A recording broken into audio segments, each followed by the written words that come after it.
Bien, mi nombre es Pamela Florencia Friedel, yo soy guía y licenciada en turismo por la Universidad Nacional de San Martín.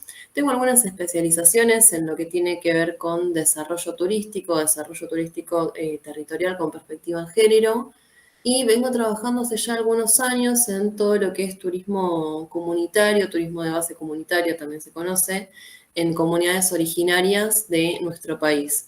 Pertenezco al equipo técnico de la Red Argentina de Turismo Rural Comunitario, y también otro de mis trabajos es en el barrio 31 como parte del equipo que se encarga de desarrollar turísticamente justamente el barrio. Así que en esta diplomatura de Turismo y Economía Social y Solidaria, les voy a hablar un poco de lo que es la gestión de los servicios turísticos en clave solidaria y sostenible. Vamos a ver que el turismo, nosotros en general, lo comprendemos como una práctica social, cultural y económica desde la economía social solidaria. ¿Por qué? Porque buscamos contribuir a los modelos turísticos que son más sostenibles, que son participativos, que son equitativos. ¿Sí? Entonces ahí tenemos una frase de Fernández Miranda que me gusta mucho, que dice: el turismo es una práctica social que puede gestionarse desde otras lógicas económicas más solidarias y con mayor participación de las comunidades. ¿Sí? En general, nosotros cuando hablamos de turismo, uno dice turismo y siempre está orientado y pensado desde la economía. Es decir, uno piensa en turismo y automáticamente piensa en dinero, en desarrollo y demás. Pero para ese desarrollo, para que se genere ese dinero, tenemos que tener en cuenta que nosotros trabajamos con personas, ¿sí?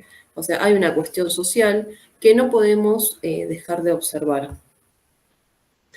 Entonces, a partir de ahí es que nosotros planteamos la economía social y solidaria, el turismo es de una economía social y solidaria.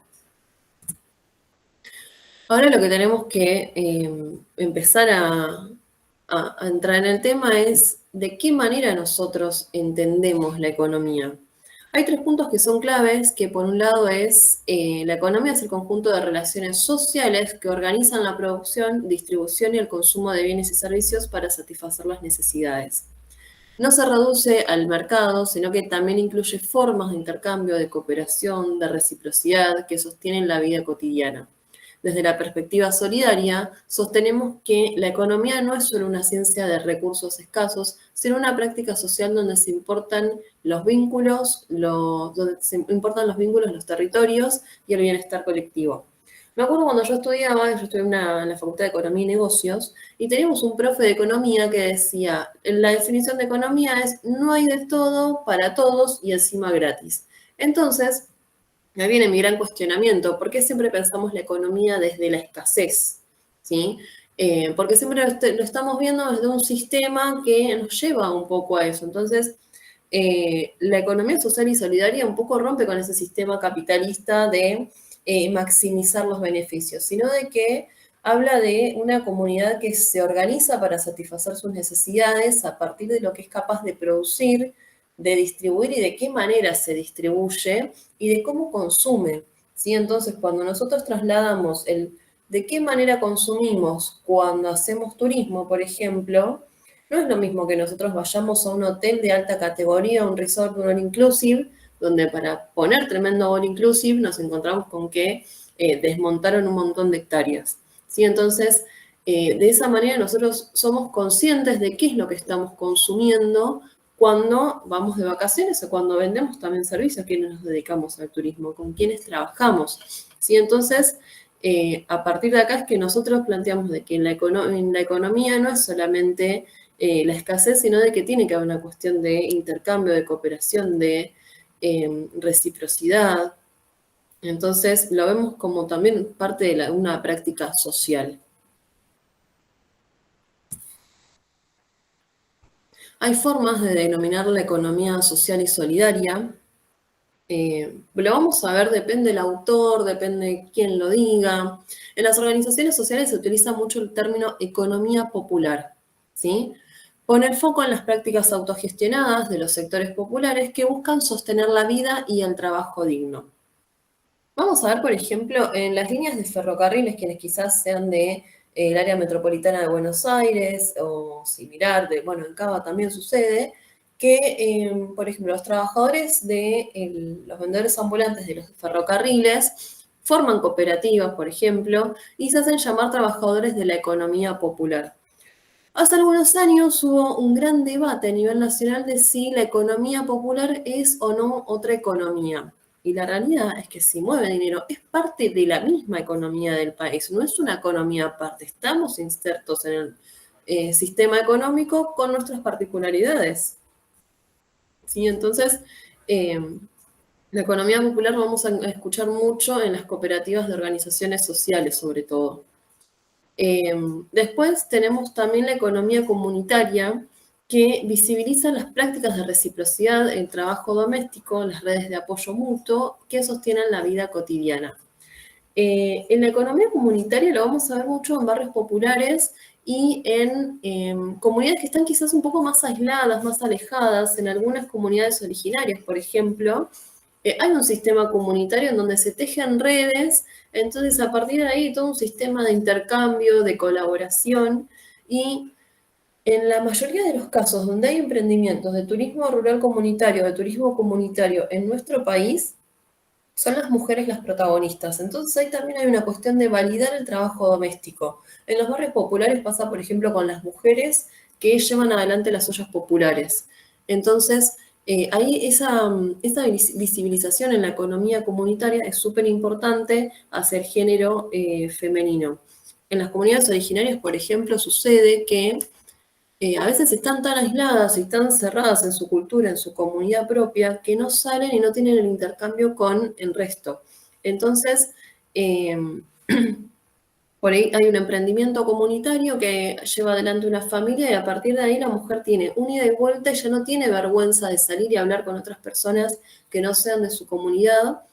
Sí hay una cuestión de que hay una recarga del trabajo doméstico en las mujeres, porque no solamente se tienen que encargar de cuidar a los mayores, de cuidar a los niños, de lavar, de limpiar, de armar la cama, de cocinar al marido, de atenderlo, sino que además nadie está diciendo que esto esté bien, sino estamos hablando de lo que sucede, por las dudas.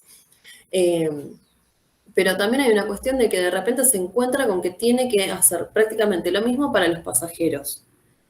Pero tampoco es tan malo, porque en definitiva acá está recibiendo una paga, un salario, y eso de alguna manera también le da una cierta independencia económica. ¿Sí? Entonces, en la economía comunitaria hay una gran visibilización del trabajo doméstico, en donde las mujeres, obviamente, son las protagonistas.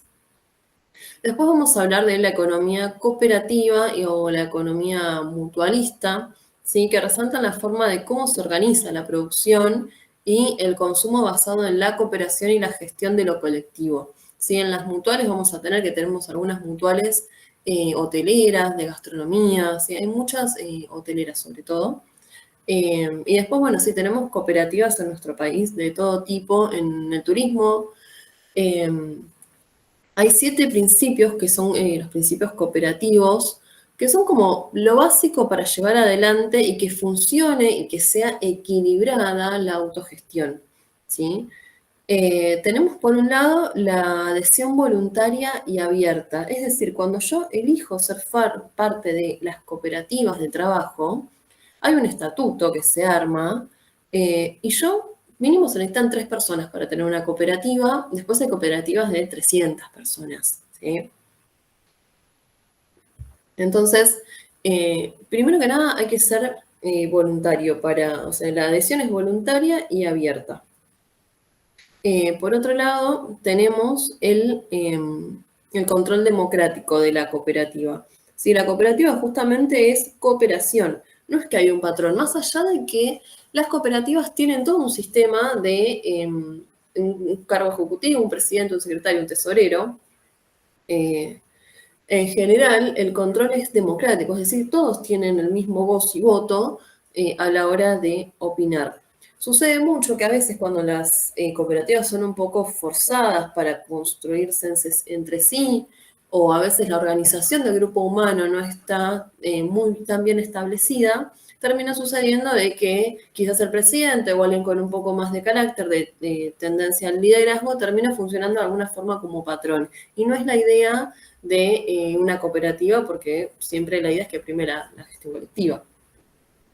Después, por otro lado, tenemos la participación económica, ¿sí? Tanto en cuanto a lo que son las obligaciones, en cuanto son los pagos y demás, siempre todas las personas que están dentro de esa cooperativa deben tener participación en la economía de la misma. Después hay una cuestión de autonomía e independencia, tanto de los trabajadores como de la cooperativa en sí, es decir, que no dependa de otro.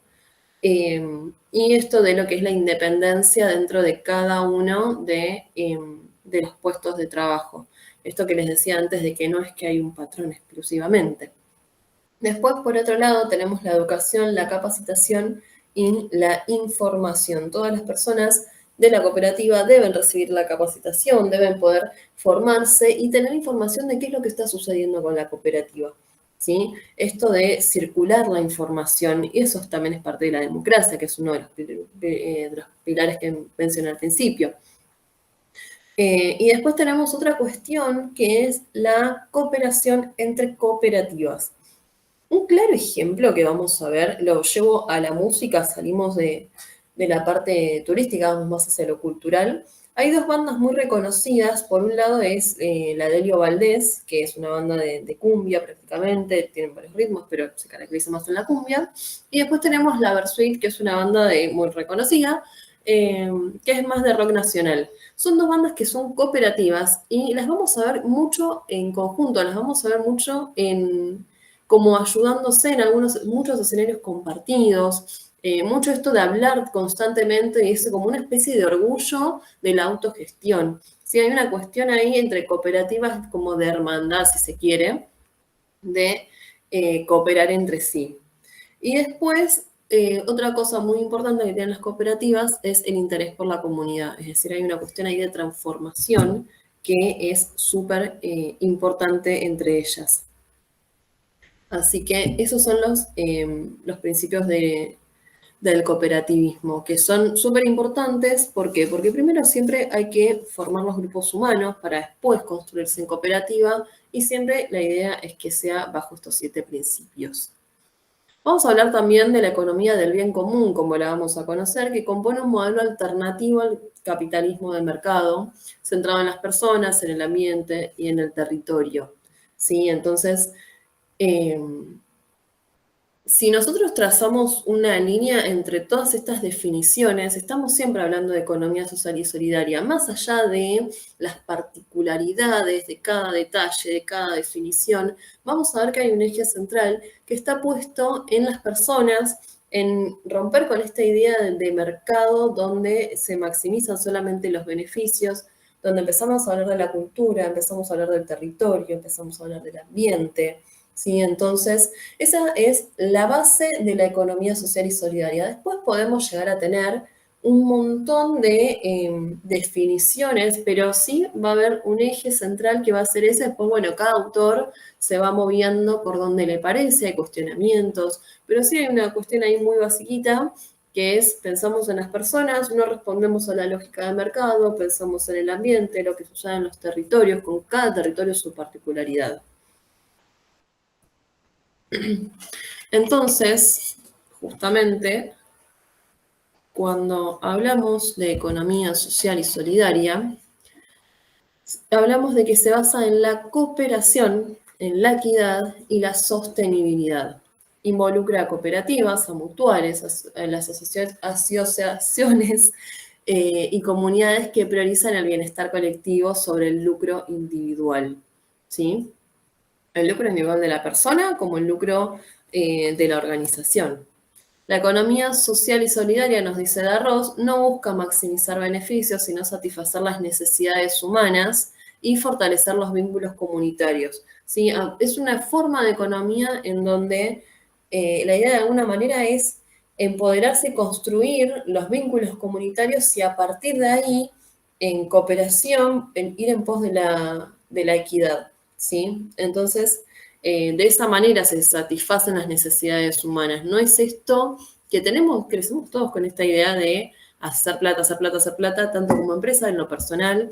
En los principios, en cuanto a lo que es la economía social y solidaria, eso cambia muchísimo.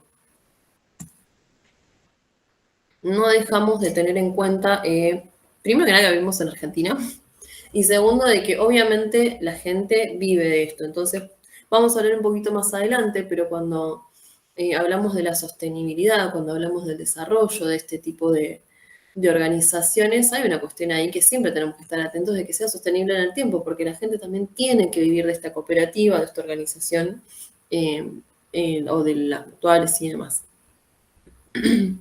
Bien, y después vamos a ver de qué manera introducimos una actividad que cuando uno dice turismo directamente piensa en dinero, en divisas, y cuesta a veces pensarlo como una práctica social. De hecho, si vamos a los programas de turismo, en casi todas las universidades están en la parte de economía y negocios, en economía, eh, nunca están en la escuela o en las facultades sociales, por ejemplo, ¿sí? Y entonces, cuando pensamos el turismo desde la economía social solidaria, hablamos de que el turismo solidario integra valores cooperativos en la producción y consumo. ¿Qué estamos diciendo? Estamos hablando de un turismo en donde prestamos atención cómo lo producimos. Es decir, si yo te estoy vendiendo un resort donde talé media selva para planteártelo y voy a lavar las sábanas todos los días, por ejemplo, que eso sucede cada vez menos, por suerte, pero si todos los días va a dormir la misma persona y te voy a estar cambiando las sábanas, ¿de qué manera estoy consumiendo? ¿De qué manera estoy usando el agua? Entonces, nos empezamos a plantear ese tipo de cuestiones desde la economía solidaria. No quiere decir que no nos laven las sábanas en los hoteles. Eh, Promovemos las experiencias que estén basadas justamente en el territorio, en la cultura y en la comunidad. ¿Por qué? Porque cuando vos talaste un pedazo de tierra en la Patagonia para hacerte un superhotel con vista al lago, al Nahuel Huapi, por ejemplo, en ese territorio, primero que nada, hay problemáticas, porque es un territorio, sucede en todos. Hay una cultura ahí y hay una comunidad. Entonces, hoy por hoy tenemos muchísimos empresarios, Manu Ginóbili, sin ir más lejos, que se compró un pedazo de tierra con una comunidad dentro. Después tenemos empresarios como Lewis que tienen un lago, ¿sí? O que tienen media Patagonia. Eso sucedió en los 90, que se vendió media Patagonia. Entonces, cuando hablamos de las experiencias basadas en el respeto del territorio, de la cultura y de la comunidad, estamos hablando de esto también. Entonces, qué es lo que sucede atrás de lo que estamos vendiendo? ¿Sí? ¿Cuál es la realidad de ese territorio? Si entonces hablamos, decimos que como Cañada, que el turismo solidario se construye con las comunidades, no sobre ellas. Esto de acompañar. Sucede también, por ejemplo, para dar un ejemplo bien, bien claro, y que quizás lo traigo bastante durante el resto de la clase. En el carnaval, nosotros tenemos el carnaval de Jujuy, que todo el mundo lo debe conocer, feriado de carnaval, Jujuy explota. Yo lo veo en la publicidad y quiero llorar a veces, porque ¿qué pasa con, primero que nada, la capacidad de carga del lugar? ¿Cuánta gente, cada pueblito de esos de Jujuy, pueda soportar sin desbordarse? Porque se quedan sin comida, se quedan sin alcohol, se quedan sin alojamiento, ni hablar del tema baños. Entonces, si nosotros tenemos una cultura que ancestralmente el 1 de agosto hace una ceremonia de la Pachamama, pues ceremonia, no es celebración, abren una boca a la tierra, hacen un pozo, le ofrendan, le tiran bebidas, prendan cigarrillos dependiendo del lugar, eh, le piden, porque a partir de agosto, en septiembre empieza la época de siembra para cosechar en febrero, entonces se le pide el 1 de agosto, primero que nada que empieza a irse el invierno, empieza a irse el frío del invierno, supuestamente empieza a retrotraerse el invierno, el 1 de agosto. Entonces, es una cultura que desde el 1 de agosto hasta febrero le ofrendan a la tierra, le piden, siembran, y el feriado de carnaval significa la abundancia de esa cosecha. Por eso es tan importante la ceremonia de la Pachamama, que ahora se empezó a abrir al turismo en la Maicha del Valle, en Jujuy, en algunos lugares.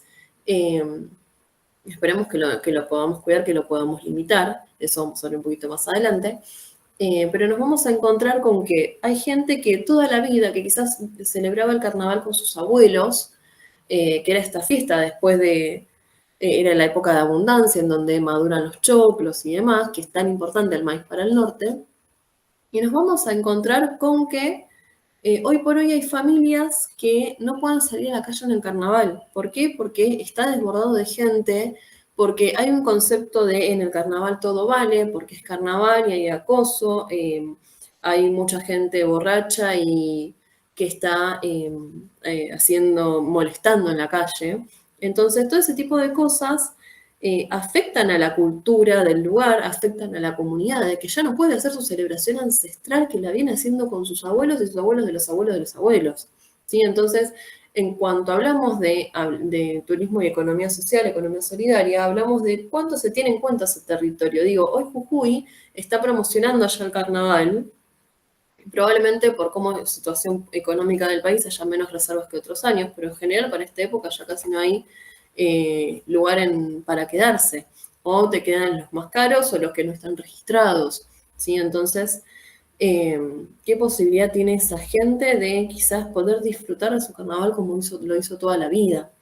Entonces, no, son cuestiones que desde la economía social y solidaria empezamos a tener en cuenta. Vamos a hablar un poquito de lo que es los actores de la economía social y solidaria en la actividad turística. Por un lado tenemos a las comunidades rurales, campesinas e indígenas, protagonistas del turismo rural, comunitario, turismo de base comunitaria. Depende del autor, le cambian el nombre, es exactamente el mismo. Experiencias de base territorial, y uno de los ejemplos es justamente la red a la que pertenezco, de Argentina de Turismo Rural Comunitario, donde hay más de 70 comunidades de todo el país que están en contacto por un grupito de WhatsApp, porque nos juntamos cada 2 años en algún lugar del país, eh, y la idea es poder comentar cómo viene cada uno, cómo vienen las luchas. Muchas veces el turismo es parte de visibilizar las luchas que hay en los territorios. Entonces, es súper importante para ellos el nuclearse, el juntarse.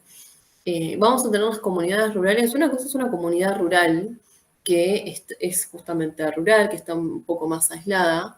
Después están las comunidades campesinas y después están las comunidades indígenas o descendientes de pueblos originarios, depende cómo elijan llamarse. Disculpen. Entonces, vamos a encontrar con que tenemos quizás alguna, por ejemplo, la red de turismo campesino, turismo rural comunitario y campesino, una cosa así. Red de turismo campesino indígena de los valles calchaquíes de Salta, ahí está, ahí me salió. Que justamente es una cooperativa de trabajo que se hizo hace aproximadamente 15 años, donde se lleva adelante turismo comunitario y la gran mayoría, bueno, son campesinos y población de Aguita, descendente de Aguita. ¿Sí? Entonces, son formas de llamarse a estos actores en la economía social solidaria del turismo.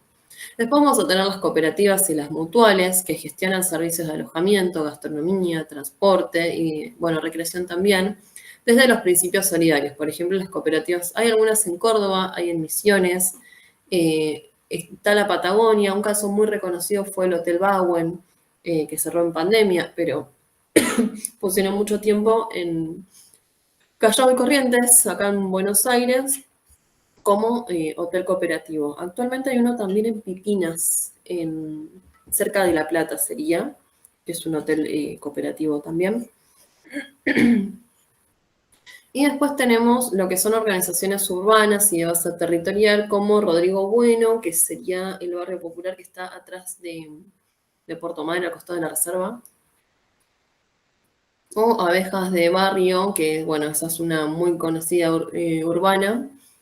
Que generan inclusión, que generan pertenencia. Yo particularmente no puedo dejar de hacerlo, voy a hablar del barrio 31, del que soy parte del desarrollo económico. Y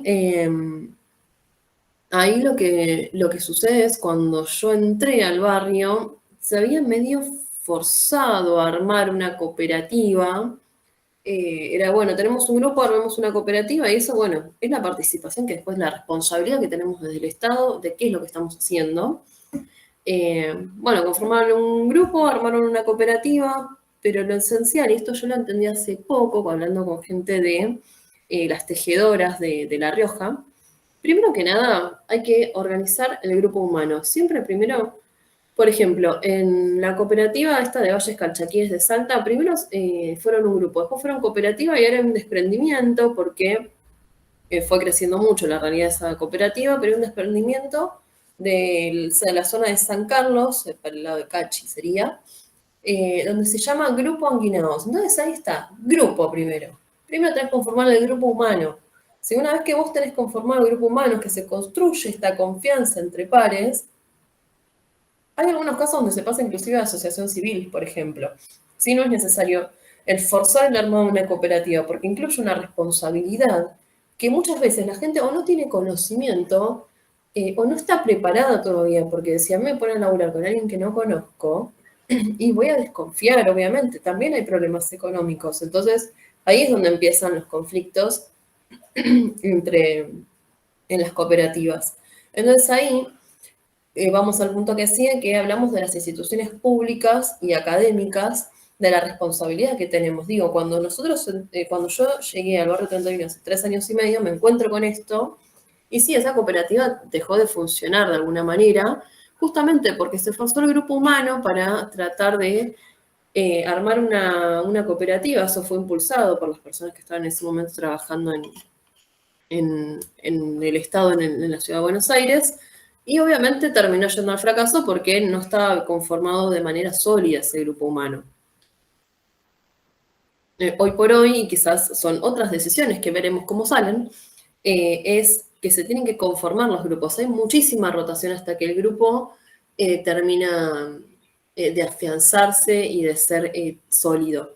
Entonces, en estos años todavía no se construyó una nueva cooperativa, aunque hay un grupo de trabajo que está yendo muy bien, que trabaja muy bien, que tienen su monotributo, que tienen un sistema de rotación, que tienen una paga, que se está gestionando muy bien, pero no hay necesidad de forzar a la cooperativa. ¿Sí? Al contrario, la idea es que ellos mismos tengan esa necesidad. Hoy por ejemplo, tienen una formalización, tienen una credencial que están habilitados para poder guiar, pero es importantísimo el rol que tiene el Estado ahí de no forzar los procesos en los territorios, ¿sí? Tanto los organismos de turismo, acá nosotros tenemos Subsecretaría de Turismo, Deportes y Ambiente, que está a cargo de Daniel Scioli, tenemos el INTA, INAFSI, las universidades nacionales, que acompañamos los procesos de formación y articulación. Las universidades nacionales desde las prácticas docentes, trabajos de consultoría, investigadores, en diferente, cada territorio con sus particularidades, con las formas que se pueden, pero en general, este tipo de emprendimientos necesitan de alguien que los esté acompañando, y en general ahí es o donde entra el Estado desde algún organismo o donde entra también, bueno, las universidades nacionales son parte del Estado, pero siempre hay alguien con algún tipo de formación vinculada. A ver, tenemos proyectos, Isla Maciel, en Avellaneda, frente a La Boca, donde empiezan una escuela. Entonces no es que no hay una intervención del Estado. El Estado está presente a partir de la escuela, a partir de esa directora que abre un aula para que se haga una exposición del barrio. ¿Sí? Entonces es súper importante para la economía social y solidaria, para que sea viable en los territorios, al no haber marco regulatorio, y conociendo también la particularidad de los territorios, que estén en conocimiento y que estén acompañando. Yo siempre digo lo mismo, quienes trabajamos en el Estado en diferentes categorías, tenemos que tener territorio, conocerlo bien, porque si no conocemos el territorio y la realidad del lugar donde estamos gobernando, no podemos gobernar. Entonces, es importante el compromiso que tienen que tener las entidades del Estado en todas sus escalas y formas en los territorios para poder acompañar a la economía social y solidaria a falta de... hay bastante regulación igual, falta en lo que es turismo puntualmente, en lo que es economía social y solidaria, tenemos el INAES, hay mucho, pero no en turismo, ¿sí? De hecho, en turismo en general falta cierta regulación, hoy más, eh, pero puntualmente en lo que es economía social y solidaria es bastante complejo. No tenemos una ley nacional de turismo rural comunitario que se está elaborando hace más de 30 años en Argentina. no tenemos una ley nacional de guías. Entonces, son cuestiones en donde el Estado es clave para poder regular desde lo local lo que sucede en el territorio. Y después tenemos las redes y alianzas solidarias que integran experiencias locales con marcos de Latinoamérica, de turismo cooperativo y sostenible. Esto es clave. Nosotros tenemos, en Argentina está la Raturc. Después tenemos en Brasil, hay una red que se llama Batuc, que la conocí hace 1 año y medio, que está para el lado de Salvador de Bahía, en donde ellos tienen turismo comunitario urbano, turismo rural comunitario en el medio de la selva y turismo periurbano. Y son todos una red, la mayoría de personas con ascendencia afro. Entonces, ellos tienen un nivel de maduración que quizás la Ratur, que en Argentina, la mayoría de Ratur que son 70 comunidades, es diferente a 25 de 70. Pero hay mucho que aprender del otro. Lo mismo pasa en las redes de Colombia, las redes de México. Perú está en otro nivel. Perú es impresionante, pero ellos quizás se tuvieron que organizar desde la economía social y solidaria para hacer frente a un mercado recontraviolento por el tema de que obviamente es el ombligo del incanato. Entonces, muchísimo mercado, muchísimas empresas de turismo apretando eso, entonces había que cuidarlo. Y medio que las fuerzas se tienen que organizar. Y la realidad es que ellos están mucho mejor preparados y desde Argentina tenemos mucho que aprender de ellos y de cómo gestionan los espacios. Entonces, ahí es donde siempre es necesario que estemos haciendo redes desde lo latinoamericanista. Bien, ¿cómo aplicamos la economía social y solidaria al turismo en Argentina? Primero que nada, tenemos que reconocerlo como una práctica social. Como les decía antes, cuando a mí vienen y me dicen que el turismo y la economía, hasta ahí, trabajas con personas. Primero que nada, que te tiene que entrar eso en la cabeza. Porque trabajás en el 1 a 1 del privado con el que va y compra un pasaje y un paquete, pero en el territorio están pasando cosas. Desde el que te lleva el Uber, el taxi que te lleva al hotel, la persona que trabaja en el hotel, el dueño del hotel, el que te va a hacer la excursión, toda esa gente también nos tiene que importar. Entonces, no es solamente la actividad económica, sino un proceso que involucra la cultura, la identidad, las relaciones comunitarias. Entonces, es importante que tengamos en cuenta también las condiciones, por ejemplo, de trabajo de esa persona que está recibiéndome en el hotel. Digo, si yo tengo una persona perdón, de 50 años, que hace 20 años, 25 años que está atendiendo camas, ¿cuántas habitaciones tiene que hacer por día? ¿Cuántas horas de trabajo tiene? Entonces, hay algunos trabajos hechos, por ejemplo, por Ernest Cañada, en donde le revisaban la cartera a una empleada de un hotel y arrancaba el día tomando ibuprofeno y un Red Bull o algún tipo de energizante para poder llegar al final del día. Entonces, ese tipo de cuestiones las tenemos que tener en cuenta de qué es lo que sucede con esos trabajadores y trabajadoras, ¿sí? Involucramos también en la cultura, a la identidad y a los lazos que se generan en las comunidades.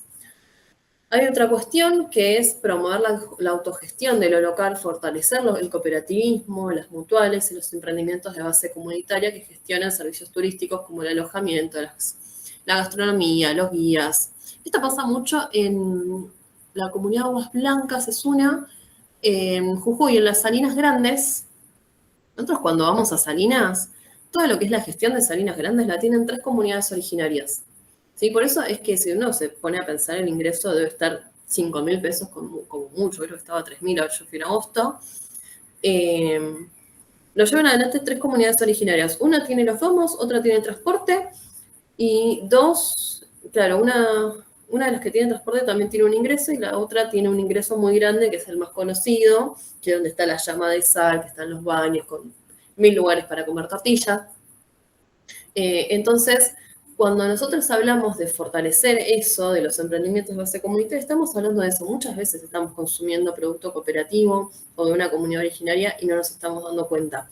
En el sur, y la mayoría de los guardaparques son de las comunidades mapuches y no tenemos ni idea. Y muchas veces te entran al parque y entra la persona con el auto y dice, y acá tienen problemas con los mapuches. Y como, no, está todo bien, ellos son parte de la comunidad mapuche.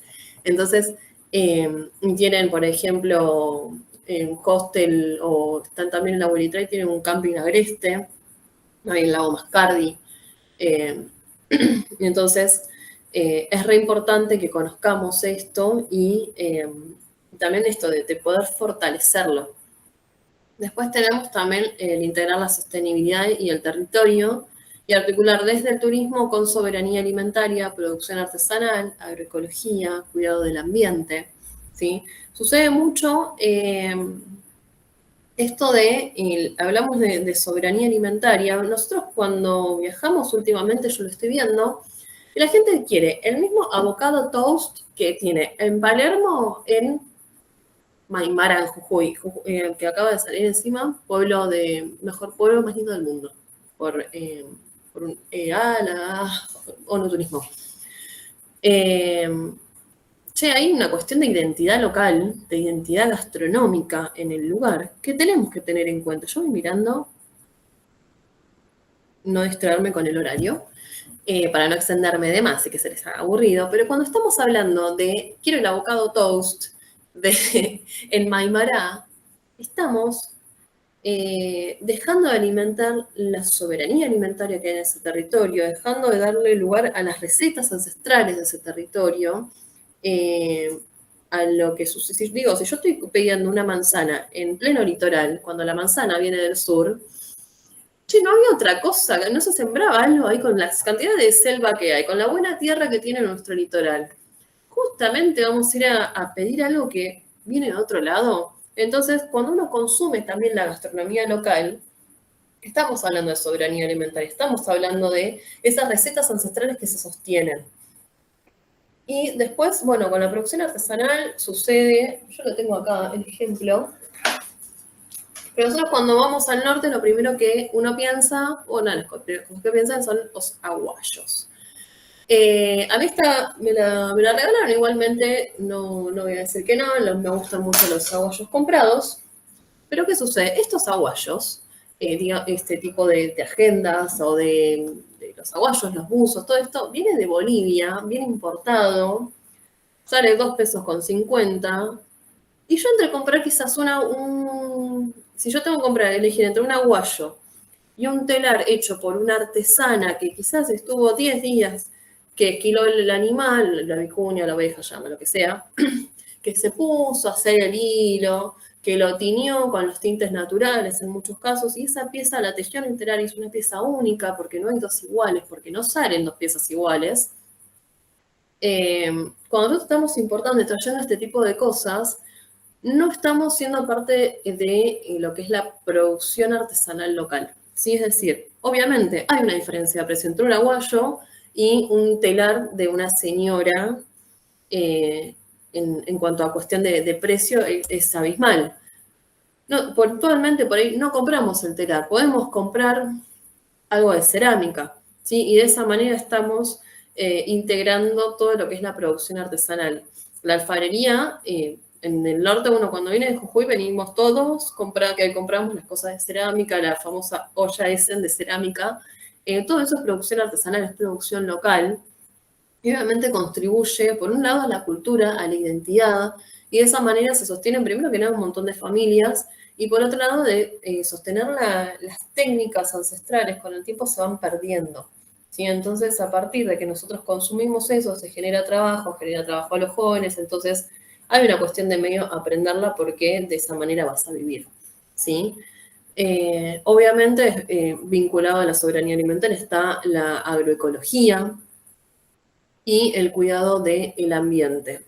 Muchas veces el turismo se utiliza como forma de visibilización de lo que sucede en los territorios. Cuando uno va a Salinas Grandes, yo fui ahora en agosto, te encontrás con que tenés un montón de carteles que dicen no al litio, el litio vale menos que el agua que toman mis hijos, carteles así que para mí fueron muy impactantes. Y entonces se utiliza el turismo que viene de afuera para decir, mirá qué lindo lugar tengo, me lo están destruyendo. Porque de alguna forma dicen eso las comunidades. Entonces, de alguna forma nosotros contribuimos cuando hablamos de economía social y solidaria a toda esta visibilización de las luchas. Pasa mucho con los territorios de Jujuy, bueno, Formosa ni hablar, con todo lo que es el Bañado de la Estrella. Pasa también, bueno, con las comunidades mapuches. Está pasando bastante, ahora que lo pienso. Pero hay una cuestión ahí de utilizar el turismo también para mostrar qué es lo que está sucediendo. Obviamente el turismo mueve dinero, entonces quieren que todo esté lo más tranquilo posible para que el turista llegue, esté tranquilo y no se exponga qué es lo que está pasando en los territorios. Y las comunidades, la realidad es que han sido tan golpeadas que no tienen tanto que perder.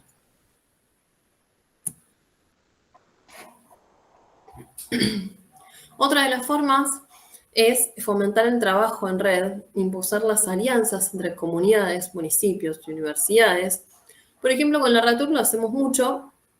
Yo, por ejemplo, empecé de manera independiente, obviamente voluntaria, de, bueno, ayudo acá, te doy una mano, y por ahí alguien venía y me daba una charla en la universidad cuando yo estudiaba. Y así se fueron tejiendo lazos, y hoy por hoy quizás viene alguien a la Feria Internacional de Turismo, nos juntamos todos los que podemos. eh, Está entonces el lazo entre comunidades, qué es lo que está pasando en los territorios, de qué manera están vendiendo, cómo se comparan los precios. Hay comunidades quizás que cobran muy barato, otras cobran el precio que corresponde, y hay una cuestión de ética de, che, tu trabajo también vale, y eso está bueno que lo vean entre ellos. Obviamente los municipios, nos ha pasado de tener municipios que nos han prácticamente solventado un encuentro de 300, 400 personas, eh, o que nos han facilitado y ayudado muchísimo. Las universidades, obviamente, desde la investigación, desde el aula, con estudiantes que decidimos colaborar en su momento, y obviamente los organismos públicos en todas las escalas. Es importante que podamos tejer en red para así salir adelante y poder llegar al equilibrio, llegar a que la gente pueda formarse, que pueda sostener su emprendimiento. Bueno, después hay una cuestión de poner en valor la identidad y la memoria local, promover las experiencias turísticas que narren historias, saberes y patrimonios de cada comunidad. El desafío no es solo hacer turismo de otra forma, sino construir territorios más justos desde la práctica turística, nos dice Ramiro Ragno. Bien, cuando hablamos de revalorizar la identidad, les voy a traer otro ejemplo. Depende del lugar, es Vidala, Baguala, Canto con Caja, y tiene otra forma que ahora no me la puedo acordar, que son las señoras que cantan con la caja, que es como un bombo así chiquito que se cuelga de la muñeca. Hacen medio chis, las coplas, ahí está, las copleras. Hacen como medio chistes en las coplas, es re divertido, es lindo. Sin embargo, es algo que se está perdiendo. Entonces, lo que termina sucediendo en algunos lugares del norte de Argentina, puntualmente en San Carlos, en Grupo Anguinaos, se empieza a generar encuentros de copleras de diferentes lugares, de Santiago del Estero, de Tucumán, de Jujuy, de Salta. Entonces, muy del norte, también hay mucho en La Rioja. Entonces se empiezan a juntar señoras, y obviamente eso va atrayendo quizás gente más joven, y a partir de ahí obviamente esto genera dinero, genera un ingreso, y quizás eh, las personas que se tienen que ir a su lugar porque no tienen dónde trabajar encuentran una salida, y a partir de ahí se sostiene esta cuestión identitaria de el saber tocar la caja y hacer los aro aro que hacen, que son hermosos. Entonces, es eso, es validar y conocer la historia de un pueblo. Hoy por hoy tenemos esto de lo instagramiable, que es divino, la verdad que es divertido, todos nos estamos sacando fotos y las subimos a redes y demás. Pero atrás de esa foto hay historias de gente, hay historias de un pueblo. Digo, la Mecha del Valle, con todo lo que es la comunidad Quilmes, bueno, el Somecha también, hay una cuestión de 100 años de resistencia prácticamente. Entonces, más allá de la foto que yo voy, me saco en el Gran Cardón, que voy a la bodega comunitaria de Amaicha, que voy a la cascada, todo ese tipo de cosas. Bueno, atrás hay una historia de un pueblo que se mantuvo firme ante el español más de 100 años. Entonces, eh, es importantísimo el poner en valor la historia de esos pueblos, los saberes ancestrales, el patrimonio que tiene cada comunidad. Muchas veces nos pasa que nos encontramos con que hay un montón de historia en un lugar y quizás la gente del mismo lugar no le da el suficiente valor. Entonces, si ellos mismos no lo pueden valorar, va a ser muy difícil que el que viene de afuera lo pueda lo ponga en valor y que obviamente beneficie a la comunidad. Tenemos el museo este de la Pachamama en Amaicha del Valle. Y la realidad es que es un empresario que vino, vio la oportunidad y puso y no hace demasiado por la comunidad. ¿Sí? Entonces, realmente es algo que no tiene nada que ver con la comunidad. Sin embargo, uno va a Amaicha, lo primero que hace es el museo de la Pachamama. Y la comunidad queda en segundo plano y muchas veces la gente no llega realmente a la comunidad y a lo que realmente pasa con la Pachamama y la identidad que le da al lugar. Entonces, el desafío de esto de construir a partir de los territorios práctica turística más justa, en donde sucede mucho en las comunidades originarias, donde uno va, pide un presupuesto y enseguida viene el regateo. Si nosotros no vamos a McDonald's o a empresas así o a un hotel que no sea cooperativo, ¿por qué le vamos a regatear el alojamiento a una señora en un pueblo que tiene quizás 2 habitaciones?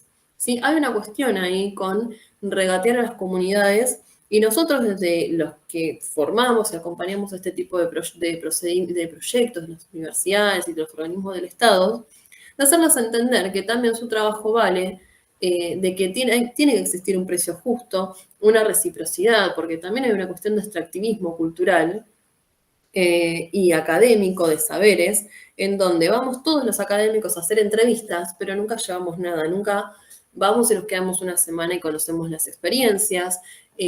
O no puede haber muchos estudiantes, quizás no tienen los medios, pero hay una cuestión de ir y sacar información y yo no dejar nada. Entonces ahí rompemos con los principios de la economía social y solidaria. Entonces se empieza a pedir desde las comunidades tiene que ser una ida y vuelta, ¿sí? Esto de el no regatear, de che, mi trabajo vale esto, ¿lo querés? Lo tenés que pagar. Entonces, que esto de no acceder ante el regateo, porque la verdad es que encima los precios en turismo comunitario no son muy altos. Bien, cuando hablamos de la gestión de los servicios turísticos a partir de la economía social y solidaria, los centramos en la autogestión, ¿sí? Es decir, gestionamos desde adentro y de manera colectiva, no gestiona solo una persona, ¿sí? Es un trabajo en red y de esa manera se habla de poder sostenerlo en el tiempo, ¿sí? Implica la participación de toda esa cooperativa, ese emprendimiento, esa asociación. Tiene que haber la participación comunitaria con una comercialización que sea ética y que se distribuyan de manera igualitaria y equitativa todos los beneficios. Obviamente tiene que la cooperativa tener una caja común y demás, pero es importante esto para poder sostenerlo en el tiempo. En donde alguno de estos pilares empieza a flaquear, ahí es donde se empieza a romper la organización. ¿Sí? Entonces es re importante en cuanto a lo que es la planificación y demás, que sea siempre de manera comunitaria, que se charlan los precios. Hay un caso, un ejemplo muy bueno, en la Isla del Sol en Bolivia, en donde uno desciende del barquito y una vez que cruza el Titicaca desde Copacabana, y lo primero que hacen es ofrecerte el alojamiento. Y hay un sistema de rotación en donde vos hoy le toca a 3 o 4 alojamientos, una vez que se llenan van al resto, mañana le toca a otros 3 o 4, entonces en 3 o 4 podés elegir, por ahí sí podés ir a algún otro que ya conociste, que ya fuiste antes, pero sí sucede mucho que eh, hay un sistema de rotación que se debe al que se debe responder, entonces de esa manera se comercializa de manera equitativa entre todas las partes. ¿Sí? Otra cosa que sucede en este tipo de gestiones que llegamos a un pueblo y yo me quedo en la casa de una persona que tiene el alojamiento. Mañana me voy a comer al mediodía a la casa de otra señora que vive al lado. Después, el hijo de la señora me lleva a hacer una cabalgata. Después, al otro día me voy a hacer una caminata. Después ceno y hago una experiencia de telar con una señora. Entonces, de esa manera, garantizan de que todos estén trabajando. ¿Sí? De que no sea solamente uno y una familia la que se queda con todo el dinero, sino de que, con todo el ingreso que genera el turismo, sino de que se distribuya de manera más equitativa. Bien, Fernández Miranda nos dice que los procesos colectivos requieren justamente de este equilibrio para ser autogestionados, que requieren de cooperación y que tienen que ser autorregulados también, ¿sí? Hay una cuestión ahí de, bueno, empiezo a generar divisas y cada vez quiero más, quiero más, quiero más, respondiendo siempre a la lógica en la que todos crecimos, súper capitalista. Entonces también hay que saber cuándo parar. Bien, tenemos algunos factores que son críticos para un turismo social solidario y el principal desafío que tenemos se encuentra en la formalización, la sostenibilidad económica y la formación técnica. El estado de las redes, como, bueno, Ratur, acá yo le puse Minturdep, pero sería Secretaría de Deportes, Ambiente y Turismo de la Nación, son claves para fortalecer estos procesos. Bien, cuando hablamos de formalización nos encontramos con lo que les decía antes. No tenemos ley nacional de turismo comunitario. Sin embargo, tenemos tenemos leyes en algunas provincias.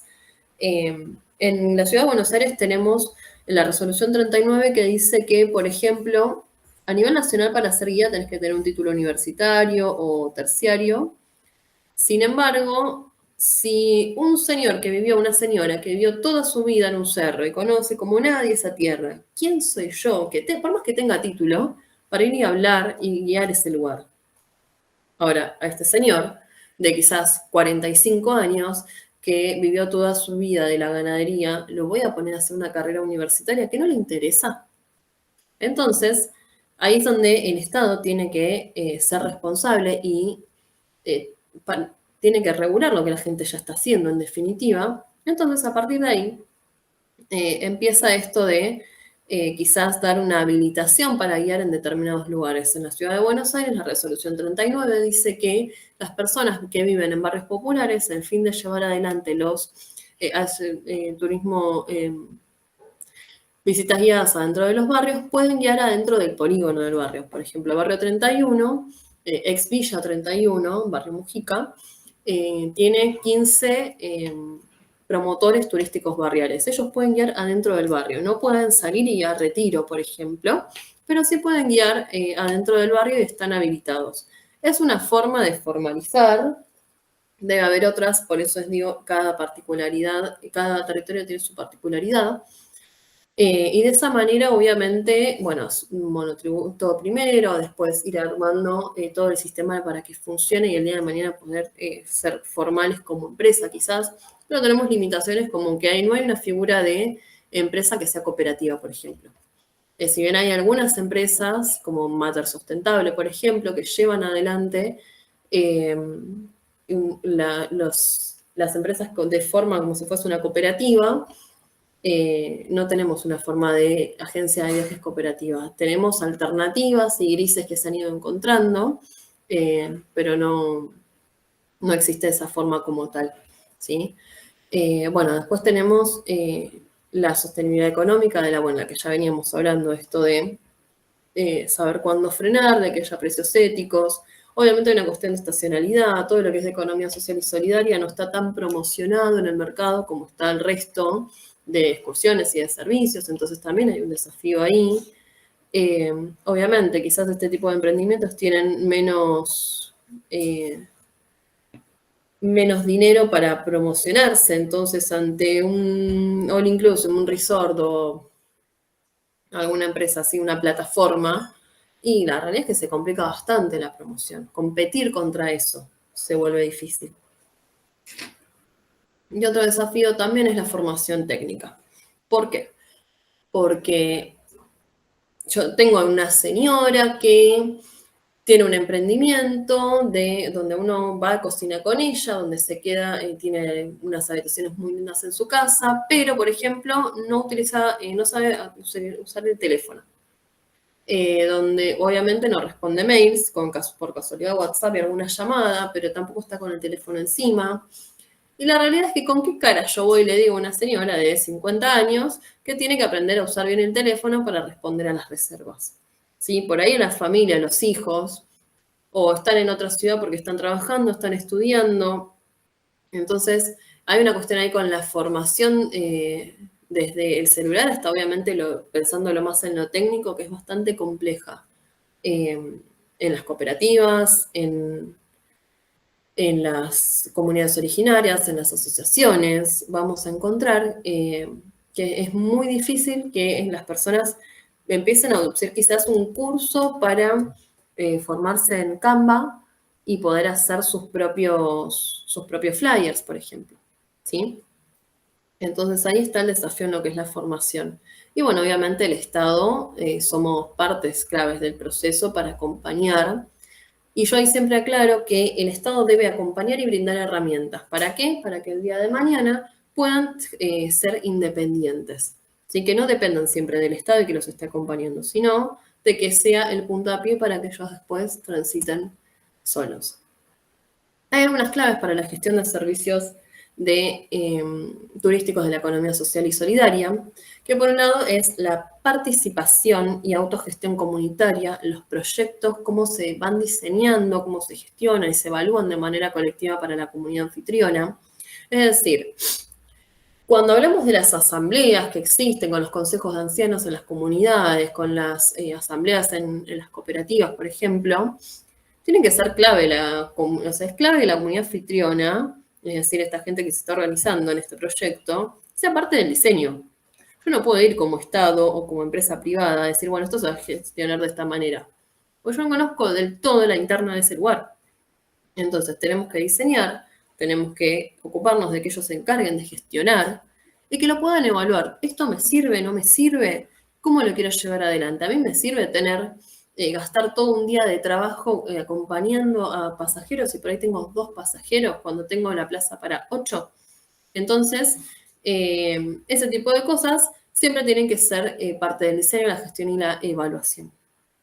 Obviamente, como mencioné durante toda la charla, es trabajo en red y cooperación para fortalecer la alianza entre emprendimientos solidarios, esto de lo que son los sistemas de rotación, de hoy voy yo, mañana vas vos, yo les cocino, pero el queso de cabra me lo hace la vecina, el dulce de cayote me lo trae un conocido, el pan, entonces de esa manera, hacemos que quizás una persona cocina y los ingredientes son de 3 lugares diferentes. Y ahí se tejió la red de trabajo y cooperación, ¿sí? Fortaleciendo la economía local, la red local, y obviamente las universidades y los gobiernos ahí acompañando y en lo que es el desarrollo, la formación eh, de esta gestión. Después, obviamente, hablamos de la sostenibilidad, de la sustentabilidad de manera integral. Siempre decimos que hay 3 dimensiones, la económica, la social y la ambiental. Yo siempre le sumo la cultural, que es parte de lo social. Entonces es necesario que todo esto esté en equilibrio, porque en donde yo pierdo el sentido económico y no es rentable. En donde pierdo lo social, empiezan los conflictos. En donde pierdo lo ambiental, y voy a tener un conflicto importante en el territorio, ¿sí? Y quizás más a largo plazo. El ambiental es el que más a largo plazo vemos. Entonces es importante el no descuidar ninguna de estas patas. Después lo que hablamos antes de la comercialización ética y de proximidad, de promover los circuitos cortos, los precios justos, el vínculo directo entre visitantes y comunidades, eliminando los intermediarios. Entonces eso es súper interesante y es súper importante, ¿sí? Por último, tenemos la revalorización del patrimonio y la identidad local, el turismo como medio para cuidar la memoria, el territorio, los saberes colectivos, esto que hablábamos de las recetas, de las historias, de lo que sucede en la ceremonia de la Pachamama, de que no se deje de hacer, sino que se ponga en valor, sin excederse, obviamente, y que sean 300.000 personas a una casa ofrendando una huaca en una apertura de boca de la tierra. ¿Sí? Entonces, hablamos de que gestionar de manera solidaria es poner la vida, el territorio y la comunidad en el centro de la experiencia turística, como dice Fernández Miranda de Ragno.